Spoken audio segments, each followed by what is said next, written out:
Hola mis amores, welcome back to another video. My name is Vanessa and welcome to my book space. Today's video is going to be part 2 of my mid-year reading wrap-up. In the first video, I did all of my fiction books that I read in the first half of 2026. And here's the thing, in that video, I said that I read 72 books in total. That was a little bit of a mistake. I actually read 70 books in the first half of 2026. I overcounted or counted a book twice. In any case, I read a total of 70 books. 27 of them were nonfiction. And so in today's video, I am going to recap all of the nonfiction books that I read in the first half of 2026. And if you want to take a look at all of the fiction books that I read in the first half, definitely check out that video. Like I said in that video, if I included all of the books in one video, it would have been a long ass video. So I definitely had to break it up into 2 videos. And today you are getting part 2. I certainly don't want this video to be as long as the other video, okay?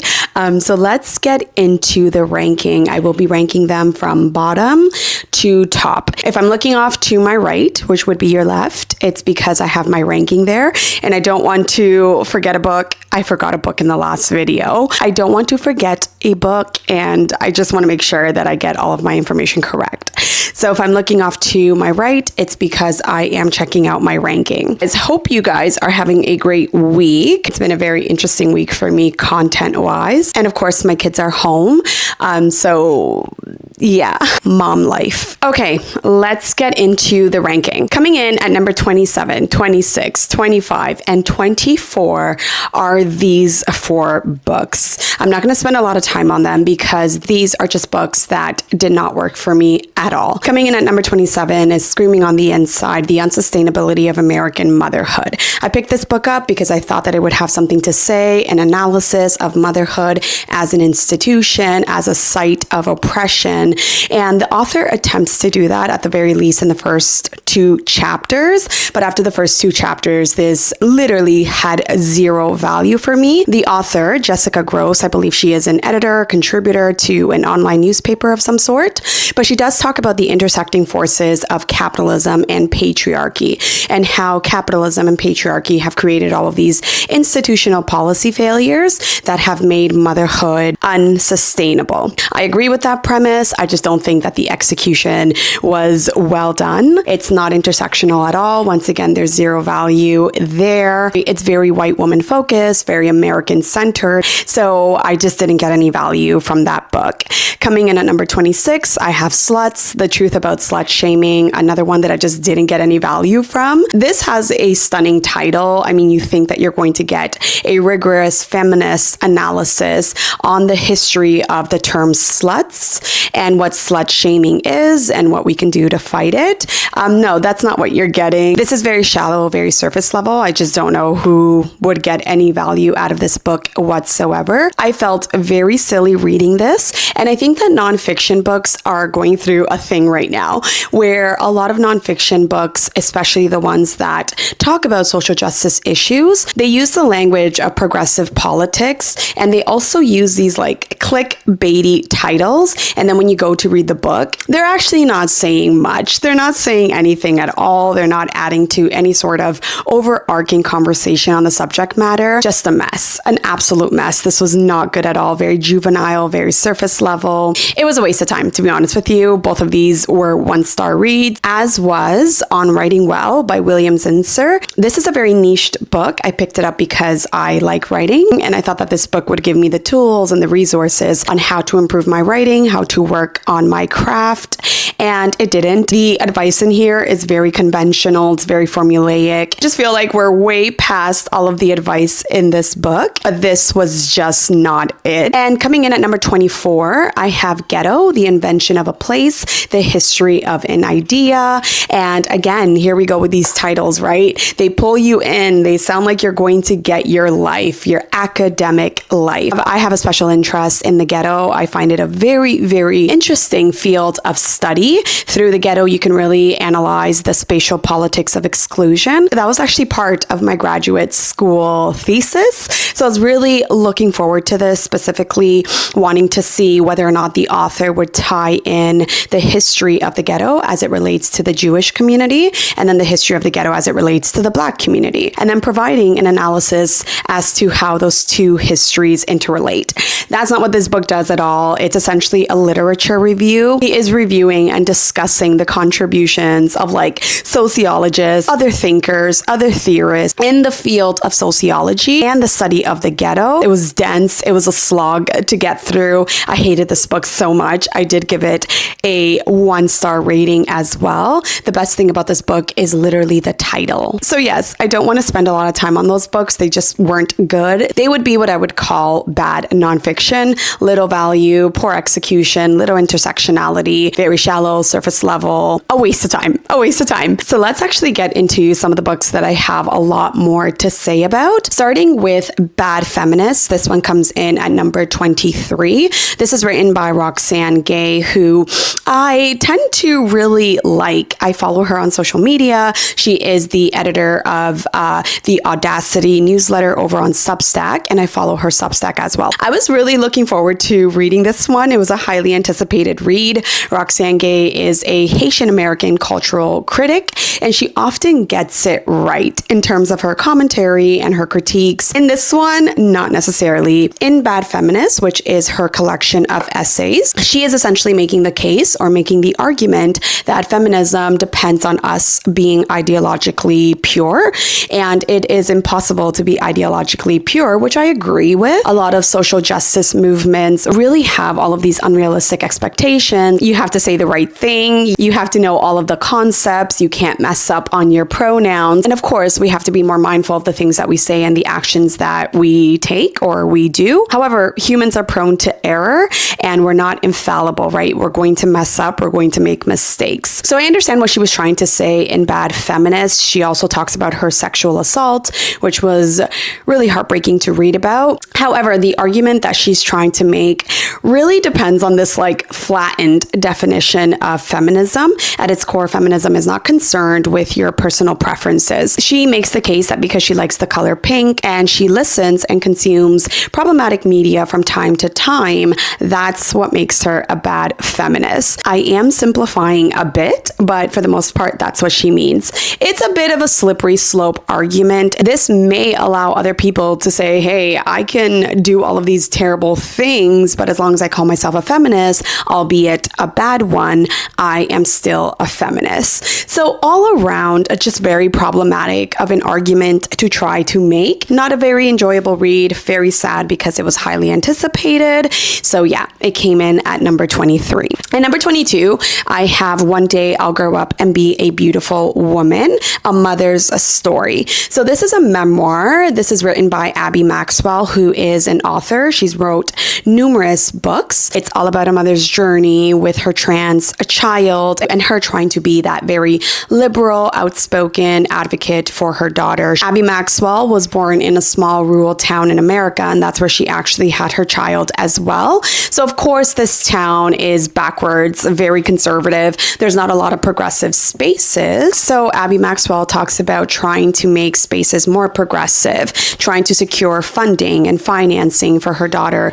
who is on the spectrum. So there is a little bit of discussion on autism and her journey with a daughter on the spectrum. She's trying to make sure that schools and other facilities and institutions have gender neutral washrooms, for example. She's having those very difficult conversations with everyday people in this small town in rural America, her family, her friends. She's just trying to teach more and more people about the trans experience. However, I'm not entirely sure that this memoir works. I think that as a long diary entry, maybe a gift to her daughter, something that both her and her daughter can sort of look back on, sure, it works. However, for wider readership, I just don't think that this worked. At times, I felt like I was reading someone's diary that someone stole that we're not supposed to be reading. Also, Abby Maxwell just comes off very self-righteous. It's a lot of like self-righteous posturing. For someone who is trying to talk about the trans experience, she doesn't offer wider commentary on current trans issues. This would have been a whole lot more compelling if she tied her personal narrative to the wider discussion. Very self-righteous and also very white woman problems in a way. You know, if the worst thing that you can write about is your child sort of coming out as trans, and not even from the perspective necessarily of your child, but from like your perspective, it just felt a little exploitative, self-righteous, and yeah, I just didn't enjoy this one, so it came in at number 22. At number 21, I have We Should All Be Feminist. This one is by Chimamanda Ngozi Adichie, and she is making the argument in this book here that we all benefit from being feminists. We should all be feminists. Feminism is a good thing for everyone. Feminism helps with the dismantling of like toxic masculinity. This wasn't bad. I just found it to be very introductory. I feel like if you are a baby feminist, if you're just getting into feminism, you'll take a lot away from this one. For me, I just felt like my understanding of feminism is a little bit more advanced. So I didn't really feel like this book had a lot of value for me specifically. And so that's why I placed it at number 21. It's very introductory, very quick to read. I mean, it's essay length, but not a lot of value, at least for me. All right, moving on to number 20, I have The Body Is Not an Apology. This one was written by Sonia Renee Taylor. This is all about body positivity, radical self-love, how you can love your body more. At its core, I think that she's making the case that, you know, our bodies are not a moral failure. And she's also connecting size discrimination to every other system of oppression. And she's really trying to make the link between radical self-love and social justice. She talks about how we need to be mindful of our media consumption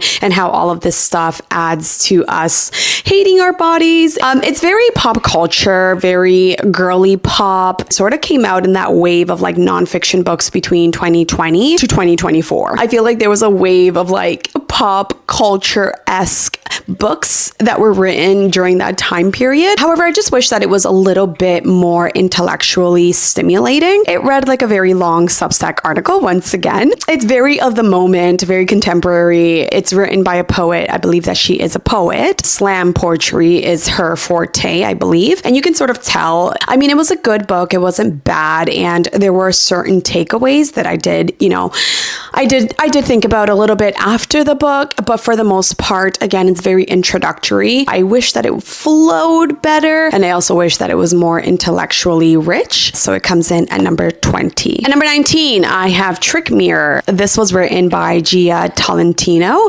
and right off the bat, I'm going to say that I absolutely love her writing voice. She writes in this very sardonic way, and I just love that, especially with like pop culture essays and cultural commentary. But other than that, and other than the first essay, which is the I in internet, that essay is one of the best essays that I have ever read. It is so good. It talks all about how there was a point where the internet was this very whimsical, liberating space. And the more and more society plays into marketability and performance and the rise of influencers and content creators, the more and more society shifts towards a more digitized climate. The internet has become this free-for-all, and you can't be your true self. Everything is a performance. So that essay was absolutely brilliant. It is a collection of essays. She talks about like the era of the girl boss. She talks about the rise and the origins of Nasty Gal. She talks about the Rolling Stone Rape on Campus article. She also like dissects, for example, Fire Festival, and she's not really providing new information. Very much regurgitated information.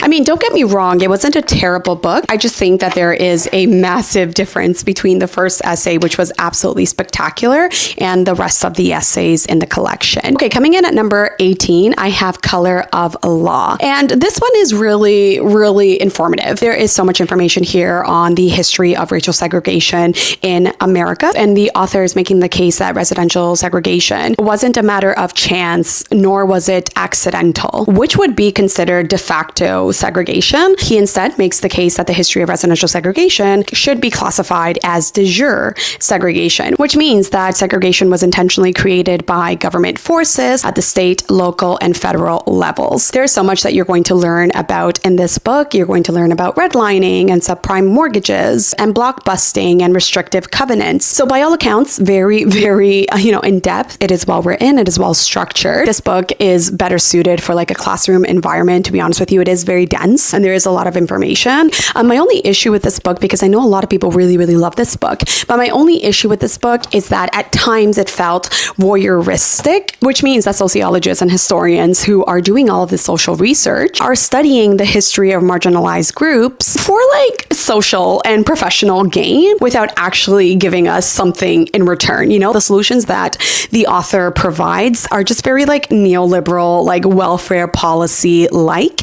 And I'm not a big fan of that. Essentially, at the end of the book, he's like, oh, how do we fix, segregation and the impact and consequences of segregation? How do we fix this? He essentially is like, oh, more education. Black people need to go to school. Black people, African Americans, they need to take advantage of all of the opportunities, And it's like, yes, but no. How do you take advantage of opportunities that never included you in the first place, He doesn't really talk about like deconstructing all of these systems. He sort of talks about striving for success within those very same systems that he just spent, 95% of his book critiquing. And so the ending and the solutions, chapters sort of pissed me off a little bit. But yeah, so that's why it comes in at number 18. Okay, at number 17, I have Hood Feminism.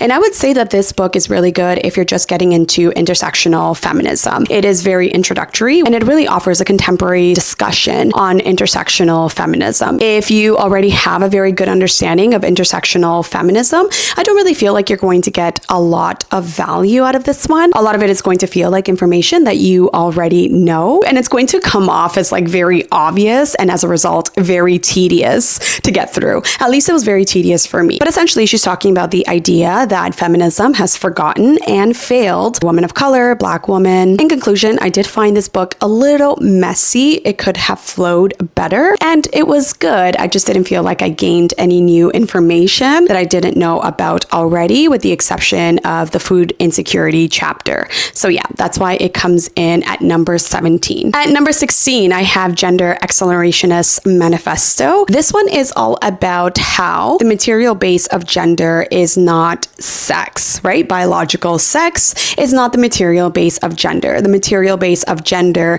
is reproductive labor. So when we talk about like gender and race and all that kind of stuff, there is gender and the superstructure that gender creates, and then there is a material base that essentially gender overall as a system of power, system of oppression, there is a base that it is built upon. And so I do think that a lot of people think that gender is rooted in biological sex, but not necessarily. And the manifesto talks about how oftentimes sex informs gender, but at the same time, gender also enforces biological sex. It is not introductory at all. So if you want sort of like a Marxist understanding of gender, I definitely wouldn't start here. It essentially makes the case that in order for us to destroy the gender binary, we have to apply accelerationist theory. It is a very simplified explanation of what the manifesto entails. I mean, you can give it a quick read. It is very, very quick. I think it's under 30 pages. And I do think that it is available online as a PDF. Not terrible, just a little bit advanced. I don't recommend starting here if you truly want a Marxist understanding of like gender, but I especially don't recommend it because there's no citations, there's no footnotes, and also I couldn't find a lot of information on the history or backstory of the authors. It still has some takeaways. That's why I ranked it at number 16. I just wish that there were citations and footnotes. All right, moving on to number 15, I have One Day. Everyone will have always been against this. This one is by Omar Al-Qad, and when I tell you that this book went uber viral, everyone recommends this book, and even people whose opinions I trust recommend this book quite a bit. I'm not crazy about this book. I ranked it at number 15 just because there were a lot of nonfiction books that I hated even more. For the most part, no, I'm not a big fan of this book. Now, the author is essentially Omar Al-Qad. He is essentially having a breakup with the West, and he talks about immigrating to Canada and believing in the promise of the West, right? The promise of democracy, the promise of success. So he believed in all of these Western liberal ideals, right? And after years of witnessing and playing bystander to all of these ongoing humanitarian crises, he is sort of having this breakup with the West, and he is also attempting to expose the hypocrisy hypocrisy of Western democracies, Western societies, Western governments. And essentially, he is making the case that currently it is not socially acceptable to call out all of these human rights violations, humanitarian crisis. It is not socially acceptable to stand up for what's right? But one day in the future, we will all look back and being like, holy shit, I should have said something. That's essentially the point that he's trying to make. Again, everyone loves this book. I wasn't crazy about it. One of the reasons why is that I don't think it flows well at all. I was very confused reading this book. That's number one. Number two, the Palestinian community has come out and said that, hey, for a book that really anchors itself within the current ongoing genocide in Gaza, because this book went viral specifically for the viral tweet that Omar Al-Qad posted on his Twitter. This book is, as a result, an extension of that tweet. He went viral for that tweet. He then gets the book deal. He then writes about genocide and the killing of, innocent people, killing of marginalized communities around the world. But he is using the ongoing genocide in Gaza sort of like an anchor, right? But there's no Palestinian voices. The third thing is that there's no citations, no footnotes. I really need to know where someone is getting their information. Maybe I want to do further reading. Maybe I just want to fact check. Maybe I want to see what your line of thinking is. And if you have no footnotes whatsoever, I don't know where you're getting anything from. The fourth thing is I feel like the author really... his argument, the words that he is using, it feels very Western liberal reflexive framing. There's a lot of like Western liberalism reflexive framing going on, which is the idea that a person is critiquing the world through a very Western lens. At one point, he denounces violent resistance, and he describes the resistance fighters over in Gaza as violent, and violence is their ethos. And I just feel like it's more complex than that. I don't really want to speak too much about it here, but I just feel like the history of Palestine is so much more complex than what the book made it out to be. Furthermore, there's like no historical context whatsoever in this book. So if you are new to the Palestinian liberation movement, you're not learning anything here. There's no historical context that Omar Al-Qad includes to make you understand absolutely anything. And if you are someone that has been following the events that have been ongoing since October 7th, 2023, you're also not going to get much here either. There's a lot of rambling. There's a lot of going on and on and on. At times, it just feels exploitative. Again, back to that, no Palestinian voices, no Palestinian narratives. At times, it feels self-serving. It came off a little bit hypocritical. So no, I'm not crazy about this book. I don't think that it's doing what everyone thinks that it's doing. There's a book that is far, far superior on my list that I will talk to you guys about coming up soon. So yeah, for all of those reasons, it came in at number 15. At number 14, I have Before We Were Trans. Now, this book was one of the books that I read during Pride Month, and I really enjoyed it. This is written by a trans author, Kit Hayem. They are also a gender historian and a gender theorist as well. In Before We Are Trans, they are providing a very expansive history of gender nonconforming people, and they are positing the idea that gender nonconforming people have always existed long before we had labels and categories and neat gender binaries that society now imposes on trans people. It's the idea that gender has always existed on a spectrum. It's always been diverse. Societies have had numerous gender identities, and a lot of those diverse gender identities were replaced by the gender binary that was imported by European colonizers. So by all accounts, a very expansive book. I do wish that the book was a little bit more rigorous in its analysis. I just feel like there was a lot of historical nuance and details and not enough explanation in terms of why did the European colonizers import the system of gender. It reads like a history book. It really does. But it's a very powerful resource to have on your bookshelf, which is why I'm putting it at number 14. At number 13, I have Genocide Bad. This is written by Sim Kern. They are a self-proclaimed influencer for Palestine, and it wasn't something that they wanted to be intentionally. Like, they didn't set out to be an influencer for Palestine. And they talk about it in this book as well. They went viral after October 7th. They made 2 videos that went super uber viral. You may have seen them, where they talk about the fact that when it comes to news reporting, Israelis get to be white and Palestinians get to be non-white. And as a result, there is a huge discrepancy in the way that the news is presented. Following those 2 viral TikToks, I guess they were offered a book deal. And on top of that, of course, they have been doing a lot of work for Palestine. I actually follow them on social media, and their page is very informative, and they are very involved in the Palestinian sort of like liberation movement, right? In this book, they provide a toolkit on all of the popular Zionist arguments that a lot of Zionists make, how you can debunk their arguments. Some of them are steeped in foundational myths on Israel as a, country or whatever. And this is really a guide, a toolkit on how to better effectively advocate for Palestine. And also, they are providing a history of their time growing up in rural America and the fact that they never really had to think about their Jewish identity. They did encounter, several instances of anti-Semitism, but outside of those instances of anti-Semitism, it wasn't something that they really thought about. So they talk about, their upbringing, growing up as a Jewish person, becoming a voice for Palestine, and as of today, becoming a big influencer for Palestine. This was really, really good. It reminded me of 10 Myths on Israel, or 10 Myths About Israel by Elon Pape. That's really what it reminded me of. The only issue that I had with this book is that they are very honest about the fact that Palestine is like the sole movement that they are concerned with. They explicitly mention it in one of the chapters that they understand that all social movements are interrelated, interconnected. And then they turn around and say that, although that is true, my sole focus is Palestine. I don't know. I wasn't crazy about that. So I knocked off a whole star. It was a 4-star rating for me.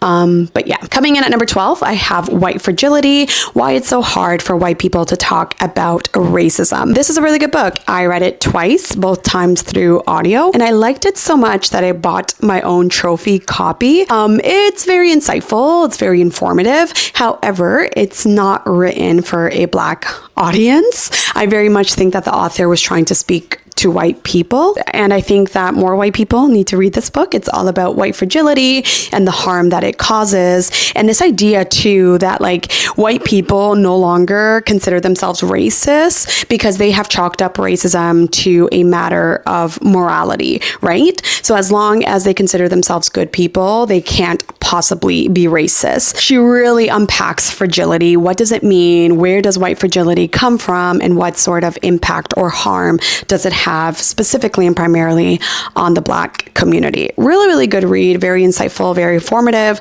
Just not for me personally as a Black woman, but still really, really good. Coming in at number 11, I have Confessions of a Video Vixen.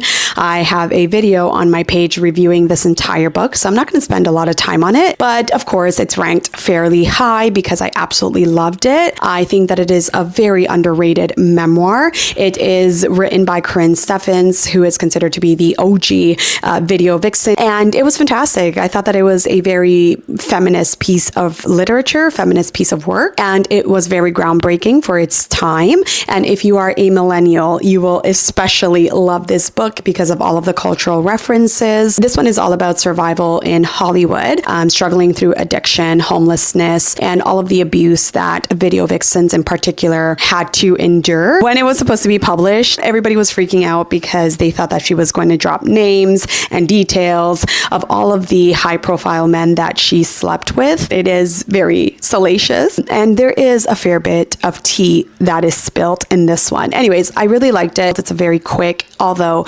dark and at times very disturbing read. Fantastic memoir though. Really, really well done. I liked it a lot. Coming in at number 10, I have another memoir. This is I'm Glad My Mom Died. Now we are in the top 10 nonfiction books of the first half of the year. I really liked Jeanette McCurdy's memoir. And if you saw my other video, I wasn't crazy about half his age. I don't think half his age comes anywhere near I'm glad my mom died. This was a fantastic memoir, although I will say that there were parts of the memoir that sort of like were a little boring, a little slow. Specifically, the part where she talks about her time in Hollywood. I thought that those were going to be a little bit more juicy. Yeah, I thought we were going to get a lot more tea than we did. And I understand that it wasn't, the memoir wasn't necessarily about that. It's more so about the very toxic, complicated relationship that Jennette McCurdy had with her mom. Her mom placed her on a calorie counting plan, and so she developed an eating disorder at a very, very young age. And my goodness, her mom did that just so Jennette McCurdy could stay looking young, and as a result, secure all of these young acting gigs. It's just messed up. It's just messed up. Jennette McCurdy also had to navigate through addiction, so she writes about that as well. It is really good. The writing is strong. This flowed well. It was very cohesive.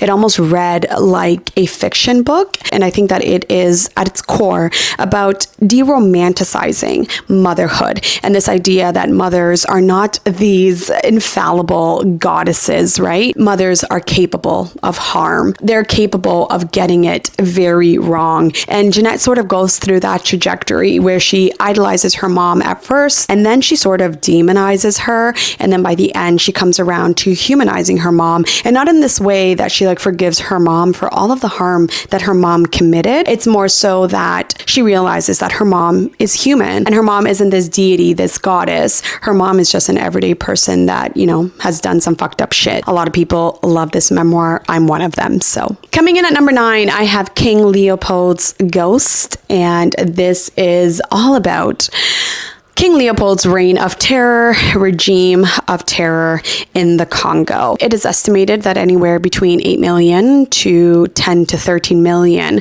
of Congolese native population was brutalized under King Leopold. And when I say brutalized, I mean brutalized. King Leopold's regime over the Congo Free State was active between 1885 to 1908. And I learned so much. I've heard so much about this before, both in the classroom, going to university and whatnot.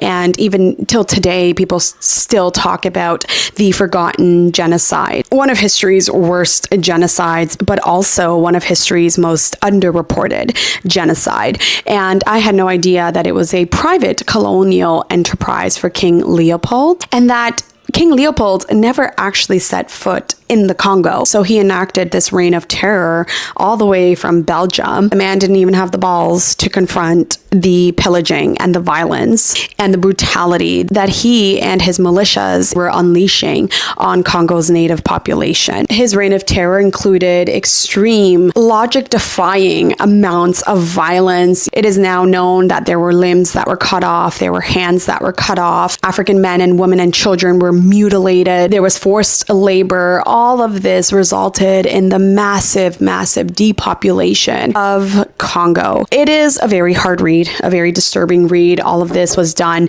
in the name of rubber. They did it under this guise of wanting to bring peace and philanthropy, and were there for the welfare of the Congolese people, as if the Congolese people didn't have their own political systems, their own cultural systems, their own way of navigating and interacting with other tribes. They had their own tribal wars and their own tribal affairs. I mean, this was a fully functioning African society that was viciously, violently disrupted by the whims of all of these horrific colonizers.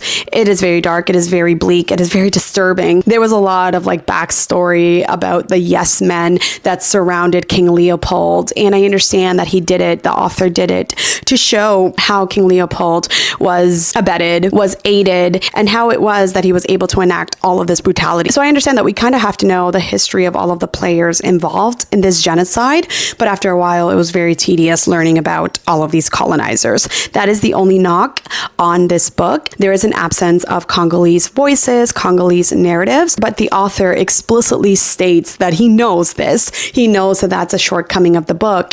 But Congolese people during that time and until today, they aren't able to tell history from their perspective and their experiences. It was a really, really good read. But if you're going to read it, stick with it. I feel like the parts that are more dense are going to be, by the end of the book, very much worth it. So yeah, this one comes in, at number 9, one of the top 10 nonfiction books I read in the first half of the year. At number 8, I have In the Dream House by Carmen Maria Machado. This was excellent. I really, really liked it. It was a memoir, and she talks about enduring and surviving emotional, psychological, and verbal abuse at the hands of her girlfriend. But more to that, this memoir talks about the fact that there is an underrepresentation of discussion on the experience of abuse from a queer perspective. And she really talks about the fact that the queer community doesn't have the language, the tools, the resources, the research, or the literature to be able to explain their experiences of abuse. And as a result, the author sets out to write this memoir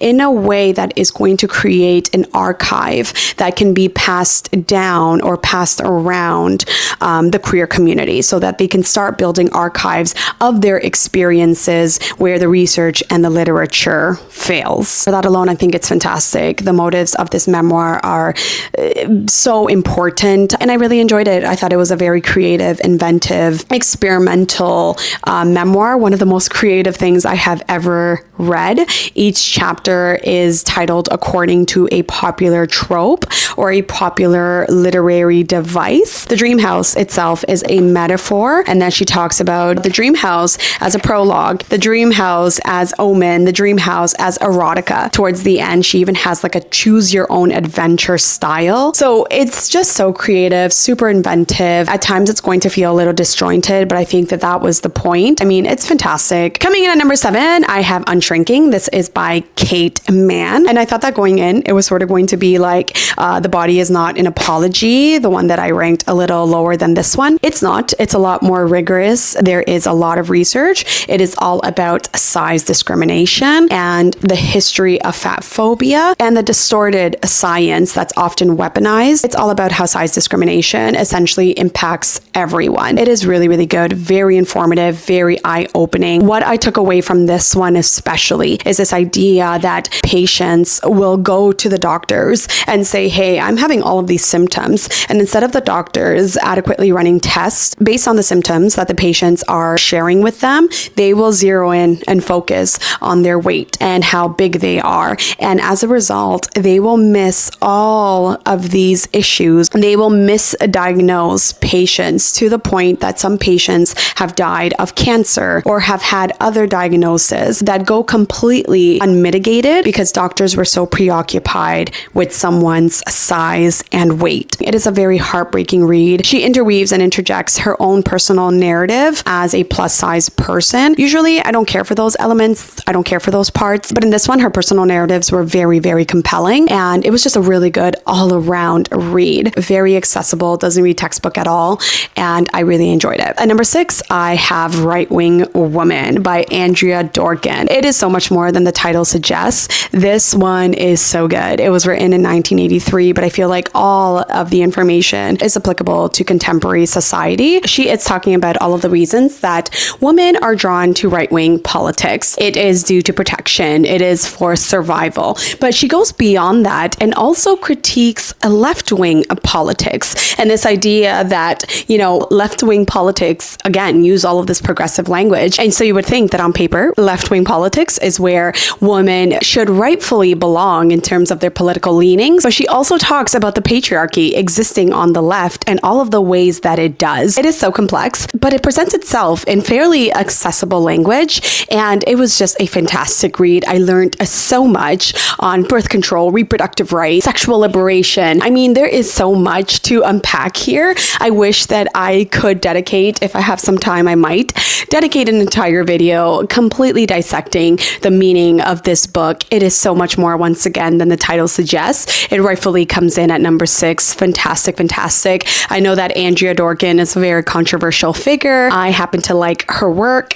Right Wing Woman is fantastic. Absolutely loved it. I gave it a 5-star. Coming in at number 5, I have Finding Me by Viola Davis. This is her very popular memoir, and it is popular for a very good reason. This is a fantastic memoir. If you have the chance, listen to it on audio because the experience is completely 100% unmatched. It is narrated by Viola Davis herself, and you will learn a whole lot about growing up in extreme poverty and the trauma that one inherits from growing up in extreme poverty. And oftentimes I feel like poverty isn't talked about in terms of trauma, like poverty as a trauma. And that's exactly what the memoir memoir does. And of course, she talks about her time in Hollywood up until the time of writing. Of course, you know, she talks about how to get away with murder and how that was very cathartic for her. The character of Annalise Keating was a very creative release for Viola Davis, and she talks about that as well. And she also talks about dealing with child sexual abuse. That was very difficult to read about. Colorism, desirability politics, not being desired, and not being able to believe in herself because she existed and continues to exist in a society that has an investment in making dark-skinned women, you know, feel less beautiful. I mean, this is so thematically rich. It is more than a memoir, I feel. It is so good. I loved it. It is popular for a reason. If you haven't had a chance to read Miss Viola Davis' memoir, definitely add it to your TBR. Coming in at number 4, The Knowing by Tanya Talaga. This is especially crucial, required reading for all of my Canadians. It is a retelling of Canadian history from an Indigenous perspective, an Indigenous lens. Our author, Tanya Talaga, she is an Anishinaabe woman. In the book, she is trying to trace the lineage and trying to trace and piece together the details of what happened to her great-great-grandmother. And it is incredibly hard to piece together those details because the Canadian government has made it its mission to never have the truth unearthed and uncovered. Details and all of these historic documents are redacted. Names are intentionally misspelled. All of the institutional and state violence that the author talks about in The Knowing is heartbreaking to read about, but so important. Please add this book to your TBR. It is a big boy, but it does not read textbook. It is very accessible. It's almost written in this sort of narrative nonfiction style where she is on a journey, again, to piece together the details of her great-great-grandmother's life and other family members as well. And it is in and around the times that human remains were found on these residential school sites and her internal processing of it all, right? The Knowing refers to what the Indigenous community knows to be true, but does not have the archives to be able to support. They know that their children went missing. Their women have frequently ended up dead, and there are no answers. There is so much stopping the Indigenous community from being able to know, you know, the history of their people and the history of so many family members and what exactly it is that happened. It is so good. It is so good. I think that it needs to be required reading. You will learn more than you ever thought that you knew about residential schools, missing and murdered Indigenous women and children, the doctrine of discovery, and the ongoing legacy of colonization on stolen land. It's good. It's an imperative. You have to read it, especially if you're Canadian. Another one that you have to read if you're Canadian is Policing Black Lives. This is the history of anti-Black racism in Canada. It mirrors The Knowing, but this one I would say is a little bit more, I wouldn't say textbook because the language is very accessible, but this is more, maybe more historical, but there's just so much useful information if you want to know the history of anti-Black racism in Canada and its ongoing legacy and impact on Black Canadians today. Definitely add this one to your TBR. It was fantastic. Robin Maynard talks about anti-Black racism being present in the justice system, in the education system, in the policing system, in the immigration system, the history of slavery in Canada, the history of segregation, something that we don't often talk about. She talks about Black people in Canada and Black Canadian history, which is something that we are lacking, okay? We are lacking the research and the literature that would adequately describe our experiences, unique experiences as Black people in Canada. Fantastic, required reading, loved it. And it's one of the first books that I ever reviewed, both on YouTube and on TikTok. So yeah, I love this book so much. Number 2 goes to Sister Outsider. There is a reason why Audre Lorde is simply one of the best to ever do it. Whereas contemporary feminist literature often falls short, doesn't add anything to the conversation. This is what I would call essentialist, foundational feminist literature, among many others. If you want to truly understand feminism, you have to read foundational feminist thinkers, and Sister Outsider, Audre Lorde, is one of those books, one of those thinkers. She is talking about intersectional feminism, of course, but from a very foundational, understanding. It's like the root of it. And this idea that our differences shouldn't be a point of contention. Rather, our differences can can be combined to be agents of change, and our differences can be seen and used as a tool to truly reconstruct society. It is so good. I don't think that there's a chapter that I did not enjoy. Even her visit to Russia at the beginning of the book, and where she talks about, women existing in the Soviet Union, women of color, and how she felt, being a Black woman in the Soviet Union and what she took away from that. And then her visiting Grenada at the end, fantastic. The master's tools won't burn the master's house. The use of the erotic, it is a collection of essays, of course, and she's just one of the best. I feel like no matter where you are in your feminism journey, or as a feminist, no matter where you are, this is something that you can read and take so much away. It is so good. It rightfully deserves the second spot. And coming in at number 1 is Perfect Victims and the Politics of Appeal by Mohammed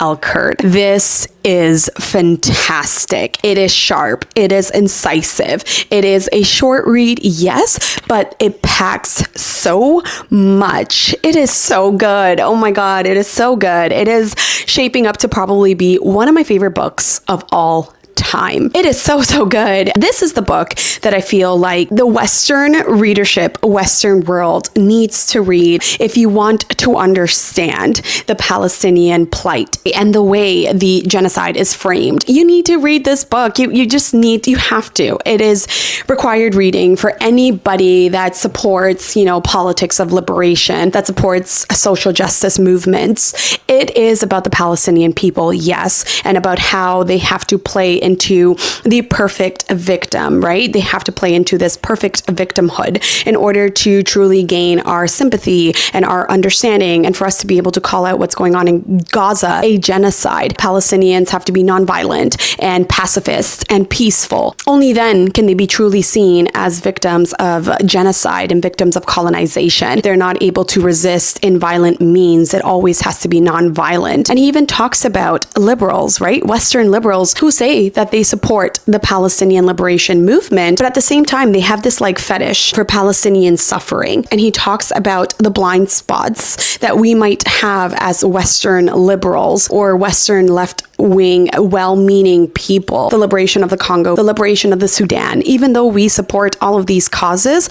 we have this blind spot in the ways that we fetish all these movements, all of these communities, and that in and of itself reinforces all of the stereotypes that we are advocating against. And yeah, it's this idea that, Palestinian people and people who are oppressed, right, marginalized communities have to play into these politics of appeal, and our anger, our emotions get erased in the process. We're not able to be angry. We're not able to be fed up. We're not able to have all of these complex, human emotions that obviously you would feel if your people were being slaughtered. I felt that it could be applicable to the Black community, right? Because, Black people also have to play into this perfect victimhood in order to gain sympathy for everything it is that we go through. We're not allowed to be angry. We're not allowed to be rightfully angry. We don't gain the sympathy if we're not the perfect victims. This is so good. It is essential reading, I feel. Again, sharp, incisive, direct, poignant, doesn't mince words. It was an instant 5-star read for me. Just so good. So good. Rightfully deserves the number 1 spot. That is the end of